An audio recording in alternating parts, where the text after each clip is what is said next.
What do I mean? I mean, if you set it at 68 degrees and all of a sudden things start going really well, hey, it starts heating up in here. We start cranking. If it gets up around 72, 73 degrees, what happens in this room?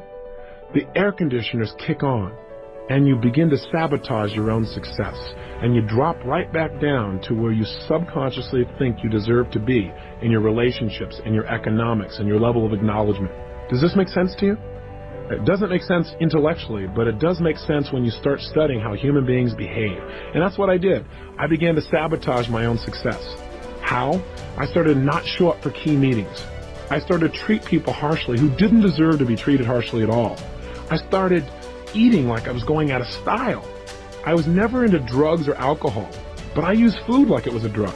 If I didn't like how I felt, well, I just eat something. That was going to change how I felt.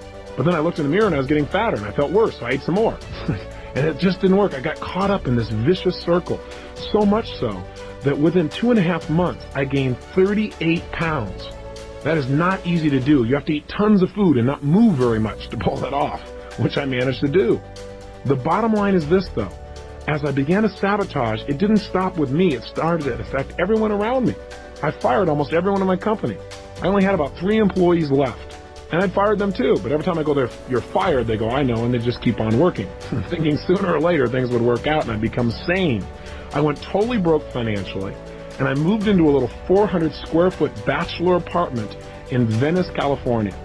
No kitchen, washing my dishes in the bathtub, waking up each morning with major goals, things like, what am I going to eat today, and what's going to happen to Luke and Laura on General Hospital, my favorite program at the time. So how do I get to be here with you? How did my life turn around? Well, the answer is, it wasn't just by more information. It wasn't just by more technology, although that made a difference. What made the big difference for me is a friend came by. Someone I hadn't seen in about 2 years. And the reason he came by to visit me and had to track me down is he couldn't call me on the phone, because my phone was disconnected. At this point, my nickname had gone from Wonder Boy in the newspapers to just Boy. I changed virtually everything in my life. From my emotions to my finances, from my confidence to my physical health. How did I do it? Well, I used what I call the ultimate success formula. And here's what it is. It has 4 steps. If you want to create the success in your life, it always comes back to this. You can use whatever technology you want to reprogram yourself, but these are the 4 steps for success. Step number 1, you've got to know your outcome. In any situation in life, you've got to decide right now, what do I want out of this situation in my life? The more clear you are on what you want, the more you empower your brain to come up with answers. There's an old phrase that may have been overused, but I think it's pretty accurate. It says, clarity is power. You must get focused on what you want. And in this tape program, we have a goal-setting workshop that's going to help you to get precisely clear on what you want in your life, mentally, emotionally, socially, spiritually, intellectually, so that you have something that's the driving force behind your behavior. How can you use this first formula to make a difference in your life right now? How could just getting clear on knowing your outcome help you? Well, I believe when you know your outcome, you've empowered yourself. I mean, let's say, for example, you're in the middle of an argument. And have you ever gotten caught up in an argument where you're so caught up in it that you forgot what you were even arguing for, but you knew you had to win? I know I've been there. See, if in the middle of that argument you were to ask the question, hey, what's my outcome in this situation? You're going to probably find out your outcome is not to argue. The outcome you want is to resolve something. When you get focused on what you really want out of a situation, you empower your brain to use its resources to produce results right now. So get into that habit. The habit of asking yourself, what's my outcome? And throughout these 30 days, I'm going to constantly ask you, how can you use this? What I just said, what's useful about that for your life? What is your outcome in applying this in your own life? It's critical to continually focus on your target. Even if you're just going to visit with a friend. On the way over to see a friend, ask yourself, what's my outcome? Maybe the answer is, well, just to have fun, or to make my friend feel really appreciated and loved. Now, if you know that's your outcome, your chances of having more fun or making your friend feel loved go up 1,000%, versus if you just go over and hang out and wonder why you're bored. Now, I'm not saying you have to be so goal-oriented that every minute you're trying to achieve something. I'm just saying it's useful to let your brain know the direction that you're heading. And everyone I know who succeeded had to start with getting clear on exactly what they wanted. Here's step 2 of the ultimate success formula. By the way, step 1 I did. I decided what I wanted physically, financially, emotionally, in my business. I looked at everything spiritually. And once I knew, I had the first stage of my personal power. Step 2 to tapping your power is you've got to use it. That is, you've got to get yourself to take action and move towards the achievement of your goals. Now, what most people tell me is, but I don't know what to do. I don't know. What if I try and it doesn't work? All I can say to you is this. If you try and it doesn't work, you got an education.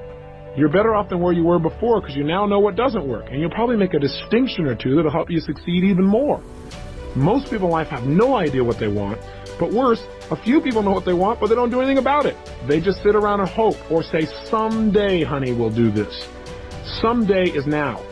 Someday is here. I remember hearing a phrase years ago that said, the road to someday leads to a town of nowhere. It's a place you don't want to end up in. So you got to get yourself to take action. How do you do that? You decide. I hear people all the time saying, well, gosh, how do I change my life? And my answer is decide to. Make a decision right now you're not willing to settle for anything less than you can be. That you're not willing to live the way you're living right now, no matter how good it may seem, that you're going to push yourself to the next level. Demanding more from yourself than anybody else could possibly expect is true power.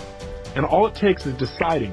Remember, the word decision in its original Latin root means to cut off from. When you decide, you cut off from any other possibility.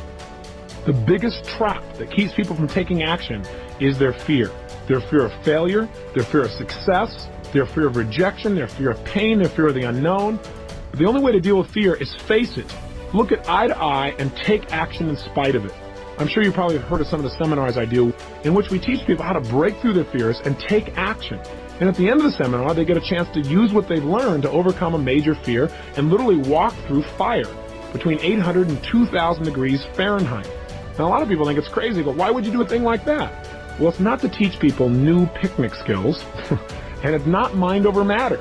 Right now, you could walk through fire. I'm not encouraging you to, make sure you hear me, but you could.